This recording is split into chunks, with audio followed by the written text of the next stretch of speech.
নমস্কার। আজকে আমরা শুনব শ্রী শ্রী সারদা মায়ের অমৃত কথা।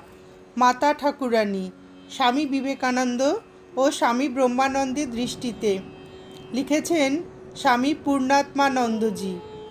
স্বামী বিবেকানন্দ ও স্বামী ব্রহ্মানন্দ আধ্যাত্মিক জগতের এই দুই বিরাট পুরুষের দিব্য অন্তর্জীবনের গভীরতা এবং প্রসারিত ধ্যান দৃষ্টির স্বচ্ছতায় শ্রীমা কোন অপরূপ আলোকে উদ্ভাসিতা ছিলেন তা কি আমাদের পক্ষে অনুধাবন করা সম্ভব?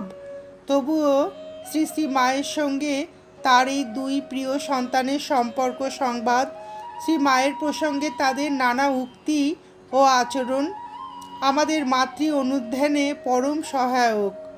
রামকৃষ্ণ সৌরমণ্ডলের এই দুই অত্যুজ্জ্বল জ্যোতিষ্কের বিকীর্ণ কিরণ রেখাগুলি কীভাবে